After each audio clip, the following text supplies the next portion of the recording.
ውድ ቤተሰቦቼ ዛሬ የምንመለከተው ቃል ከምሳሌ ምዕራፍ 4 ቁጥር 23 ነው። ልብህን ከሁሉ በላይ ጠብቅ የህይወት መውጫ ከሱ ይወጣልና ከሚለው ከእግዚአብሔር ቃል ማለት ነው። እንደ ርዕስ አድርጌ የወሰድኩት ልብህን ጠብቅ ወይም ደግሞ ልብሽን ጠብቂ የሚለውን ይሆናል። መጽሐፍ ቅዱስ ልብን የህይወታችን መሰረት እንደሆነ ያስተምረናል። አንደኛ መጽሐፍ ቅዱስ ልብን እንዴት ያብራራዋል ብለን ስንጠይቅ በመጽሐፍ ቅዱስ ልብ ማለት የሐሳብ መሳሪያ ማቴዎስ ምዕራፍ 15 ቁጥር 19 እናንተ አንብቡት ማለት ነው ከጊዜ አንፃር። ሁለተኛ የእምነት መነሻ ነው ሮሜ 10:10 የውሳኔ ማዕከል ምሳሌ 23:7 ላይ።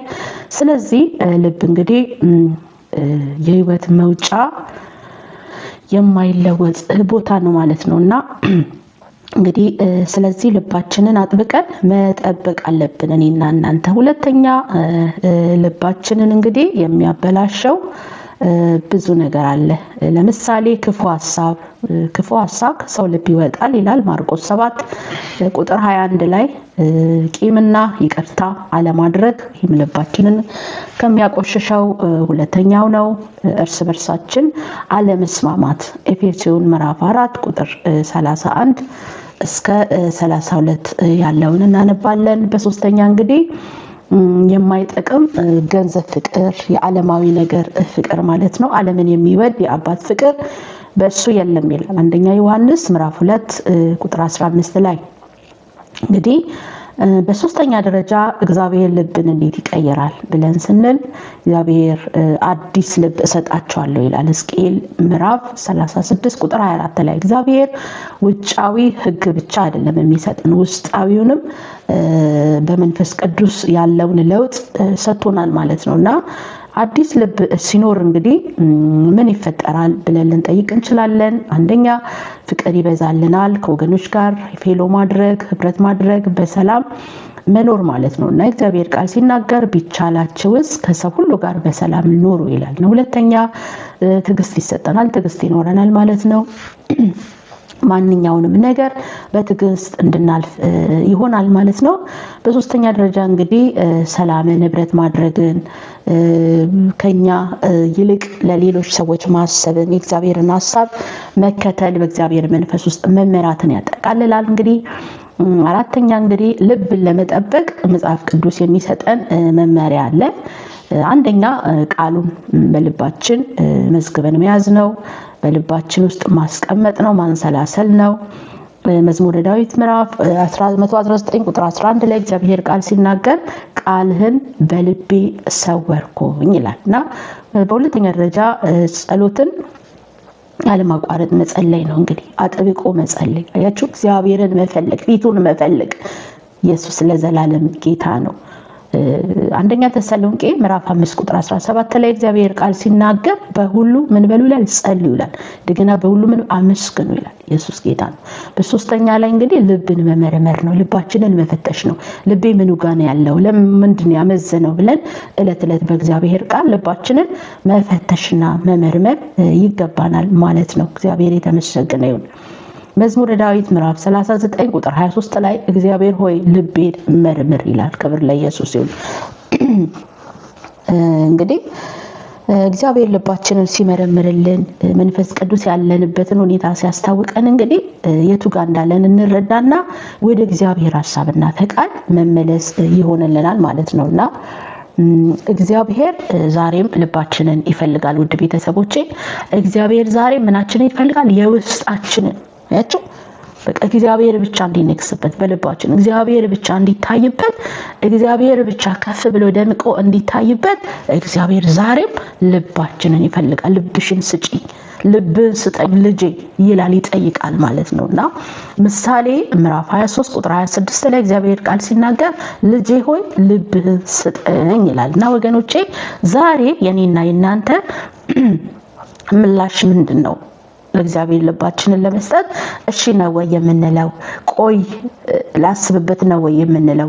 ያ ሁሉ ጊዜያችንን የሚያባክን ነው። ስለዚህ ለእግዚአብሔር መልስ መስጠት ያለብን ራይት ነው፣ አሁን ነው ለእግዚአብሔር መስጠት ያለብን ጊዜያችንን። ምን የሚለውን ምላሽ እሺ እታዘዛለሁ። እንካ ልቤን አንተ ንገስበት አባት ሆይ ምራኝ እንደ ሐሳብ ምራኝ እንደ ፈቃድ ብለን ነው ለእግዚአብሔር ራሳችንን ራይት ነው መስጠት ያለብን ማለት ነው። ክብር ለኢየሱስ ይሁን። ልጄ ሆይ ልብህን ምን በለኝ ስጠኝ። ኢየሱስ ጌታ ነው። አሜን። እንሰጣለን አባት ሆይ እንስጠው ልባችንን ለእግዚአብሔር እንጠብቅለት፣ እሱም ህይወታችንን ይመራዋል። አሜን። እኔና እናንተ ለእግዚአብሔር ልባችንን እንግዲህ ስንሰጥ የክብር ኑሮ እንኖራለን። አሜን። የሰላም ኑሮ እንኖራለን። በቃ የሰላም እግዚአብሔር ያየልንን መውረስ ይሆንልናል ማለት ነው። እንደ እግዚአብሔር ፈቃድ መመላለስ ይሆንልናል ማለት ነው። ኢየሱስ ጌታ ነው። ልባችንን እግዚአብሔር ሲቆጣጠረው አሜን። በቃ እግዚአብሔር መንፈስ ሲሞላብን የምንፈራው ነገር አይኖርም። ጠላትን አንፈራም፣ ሁኔታን አንፈራም። ስንወጣ ቀና ብለን ነው በክብር በሞገስ። እግዚአብሔር የተመሰገነ ይሁን። ስለዚህ ለዘላለም እግዚአብሔር መንፈስ አብሮን እንዲሆን እኔና እናንተ የውስጠኛውን ማንነታችንን ለእግዚአብሔር ልንሰጠው ይገባል። እግዚአብሔር ይመስገን። ልብ እንግዲህ በጣም አስፈላጊ ነው። ለምን? የብዙ ነገር መፍለቂያ ስለሆነ አያችሁ። የመንፈስ ቅዱስ ማደሪያም ነው ውስጠኛው ማንነታችን ማለት ነውና ልባችን እንግዲህ በቀንነት ካልተሞላ ከልብ ውስጥ ብዙ ክፉ ሐሳቦች ይፈልቃሉ ይላል እግዚአብሔርም ቃል ሲናገርና ቅንዓት፣ ክርክር፣ ጥል፣ ምቀኝነት፣ ብዙ ጠብ፣ ክርክር እንደዛ ያለ ነገር ይወጣል ከልብ ማለት ነውና ለእግዚአብሔር ልባችንን ስንሰጠው እግዚአብሔርን አንደኛ ስናደርግ ግን ፍቅር፣ ሰላም፣ መተሳሰብ የመንፈስ ቅዱስ ፍሬ የሆኑት ይፈልቃሉ። ክብር ለኢየሱስ ይሁንና ልባችንን እንግዲህ የሚያበላሹ ነገሮችን ስንመለከት ቂም፣ መከራከር፣ የተደረገብንን ክፉ ነገር አለመርሳት፣ ቅንዓት ቂም እንግዲህ አረሳ ማለት ነው። በቃ አልተውም እንዴ እኛ እኮ ክርስቶስ ኢየሱስ ይቅር ብሎናል ወገኖቼ። በክርስቶስ ኢየሱስ እኮ ምሕረት ያገኘን ሰዎች ነን፣ ዳግም የተወለድን ማለት ነውና ሁሉን ነገር እንዳላየ እንዳልሰማ ለእግዚአብሔር ብለን ይቅር ብለን ተፈተን በሰላም ልንኖር የተጠራንን። ክብር ለኢየሱስ ይሁን። እንግዲህ ቅንዓትም ያለንን ደስታ ይሰርቃል ማለት ነው። በሀገር ላይ መቅናት፣ በሰዎች ላይ እንደዛና ይቅርታ ደግሞ መከልከል ለሰው ራሳችንን እንደ እስረኛ ያደርገናል፣ ያስረናል ራሳችንን ሳናውቀው ማለት ነው። እስረኞች ምርኮኞች እንሆናለን። እና በመጨረሻ ስናጠቃልለው ልባችንን እንዴት እንጠብቅ ብለን ከጠየቅን እንግዲህ ይቅርታ መስጠት፣ ይቅርታ መቀበል፣ አንደበታችንን ለምንናገረው ነገር መጠንቀቅ፣ ልባችንን በመልካም ነገር መሙላት፣ ለምሳሌ በጸሎት፣ በምስጋና፣ እግዚአብሔርን በማምለክ፣ ቤተክርስቲያን በመሄድ፣ ፌሎ በማድረግ፣ መጽሐፍ ቅዱስን በማንበብ፣ መልካም ንግግርን በመናገር፣ ሰውን የሚገነባ የሚጠግን ነገር ከውስጣችን በመናገር እንደዛ ልባችንን መጠበቅ እንግዲህ እንችላለን። እግዚአብሔር መንፈስም ደግሞ ይረዳናል ማለት ነው። ክብር ለኢየሱስ ይሁን። እንግዲህ በመጨረሻ በመደምደሚያው ላይ ዓለም እንግዲህ ብዙ ነገር ይመክረናል፣ ብዙ ነገር ይለናል። ግን እኛ ልባችንን ካልጠበቅን ያለንን እግዚአብሔር የሰጠንን የከበረ ነገር እንጥላለን ማለት ነው። እና እንግዲህ ከዛሬ ጀምሮ ልባችንን እንጠብቅላችኋለሁ ወዳጆቼ። ይቅር እንበል፣ በፍቅር እንኖር። እግዚአብሔር ልባችሁን እንግዲህ የኔና የናንተ ልብ እግዚአብሔር በሰላም ይሙላ ያልኩኝ የዛሬው ጊዜን በዚሁ አበቃለሁኝ። ቻናሌን ላይክ፣ ሼር፣ ሰብስክራይብ ማድረጋችሁን አትርሱ ቤተሰቦቼ። በብዙ ነገር እየደገፋችሁኝ ስለሆነ በጣም ላመሰግናችሁ እወዳለሁ። እግዚአብሔር ያክብርልኝ። ተባረኩ።